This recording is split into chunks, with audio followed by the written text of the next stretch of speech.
So we stop at a gas station. She's pumping gas like a woman should. I go to the corner to have a cigarette. This white Volvo locks up the brakes. She pulls in. She goes, you mind if I ask you a crazy question? I'm like, you're hot. Why not? She goes, you ever watch Survivor? I go, no, they're a bunch of losers. She goes, I'm the casting director. I go, that sucks for you. She goes, I'm offering you a 1 in 16 chance at $1 million. I'm like, whatever. She goes, I think you'd be perfect. I'm like, tell me something I don't know, honey. She goes, that's it. You're on. Really? Why did it she was say that simple. Just by your look? Just they were looking for like a beach, like a surfer guy, you know, because of the hair and stuff. But just I mean, you know, they received like 80,000 back in the day. They received like 80,000 tapes, you know, a season. It's just like, and most of them, you know, they bring them in. They're just like, you know, tell us about yourself. I like softball. And it's like, well, what do you like about softball? It's fun. Yeah, they have no personality. Yeah, and they're just like, I can't do it. Especially by that time, because I watched the first couple seasons of Survivor. By what season were you on? My first season was season 7. Yeah. So yeah, and I had never seen the show. I mean, like I watched 10 minutes of the first finale. And I'm like, these people are idiots. I would never do this. Right. And then fast forward, you know, 3.5 years later. I just love the fact that you didn't care. You're just like, well, I mean, I just like, you know, if I'm willing to do, I mean, like, you know, later. So from there, I'm at the double. Well, secret. I can't say where they put you, what hotel in Santa Monica, but they have us in a hotel for 12 days, and like you know, I hadn't seen the show, so I ordered every VHS tape on eBay. So I'm sitting there power watching the show, and so they put me in this hotel, so I have to unhook the cable from the wall, and there's a block on it. So I finally get hooked up, and the reason there's a block on it, because if you had a VCR, every channel above 100 is people's pay-per-view channels in their individual in their room,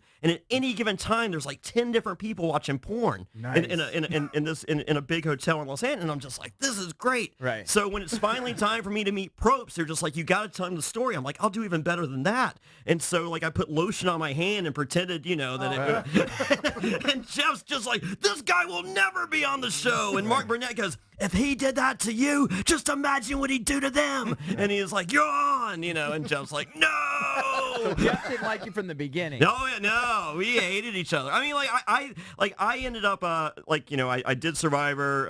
And your whole bit was you said that your grandmother was dying, yeah, dead. Yeah. Well, I had never seen the show before, and so, you know, I'm doing some recon, and I'm learning about the show, and every time I got to the Loved Ones Challenge, I'd cry watch. I'm a good person, you know, at heart, like very, you know, hidden in there. I'm a good person, so you know, so I'm like, how can I use this? If it makes me cry, it's got to affect, you know. How can I? So the season before mine, her mom was dying of cancer, so everyone kind of lost this auction thing on purpose so she could get a letter from home to find out how her mom was doing. I'm like, well, what's more sympathetic than a dying mom, a dead grandma? Right. So like on day 1, day 2, you know, everyone like, who's your loved one? I was like, well, mine's my grandma, but they made me list a backup, and they'd pray around the campfire at night. They're like, your grandma will be here. And I'm like, I know. And then, you know, my buddy comes out doing, you know, the Ric Flair strut. And I'm like, oh, and the great part about it is, so he comes up, his name's Thunder D. We're not talking, we haven't talked in a year because I've been sober for 2 years in November, and I go to church on Sundays, I go to Bible study on Mondays, and he doesn't support that. Okay. So, but neither do I. Oh, well, there you go. Well, we won't talk either. Come to my church testimonial. You'll have a blast. But when so you had the grandmother play in your back pocket. Yeah, basically. that was. Did you say your grandmother was dead? Or? Dead. But how did that come up? Because you wanted to win a prize, right? I said she. Well, no. Going in, I'm like, I want to be the biggest bad guy in the history of reality television. Okay. And when I do the reveal on this dead grandma thing, that's going to do it. Like the week Saddam Hussein was captured was the same week that did the dead grandma lie. The front page of the New York Post, the headlines read, "The most hated man in America, picture Jonny Fairplay." Page 2, Saddam Hussein. Bring it. Nice. So, but real quick, but Thunder D, when he comes around the corner doing the Ric Flair strut, he hugs me. And he goes, was he like a guy that was on Survivor? Well, he's my loved one. Remember, because you could, yeah, as a loved one. But if you win the challenge, I got well, just when they, just at the beginning of the challenge, when people, you get to hug your loved one. That's right. So anyway, so he comes out and hugs me, and he goes, Roddy Piper got fired from SmackDown. And I'm like, I don't care. Tell me my grandma died. He goes, oh, yeah. So this is followed by, like, tell me wrestling info. Right, you know, this is followed by, me going, hey, how's grandma? And his reply is, dude, she died, dude. Shirt available at JonnyFairplay.com, by the way.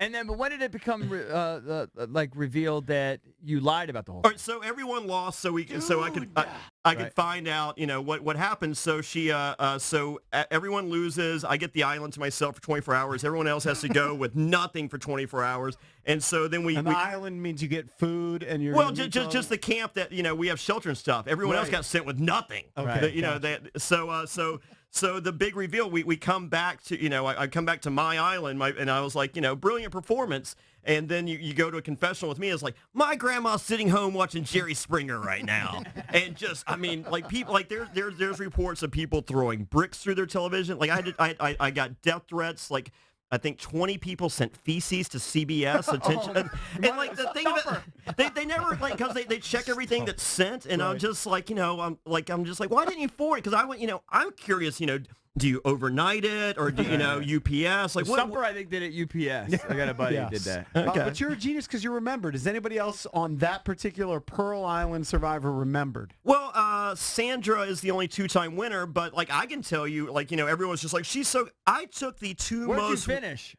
Where did I? Yeah, I was the male champion.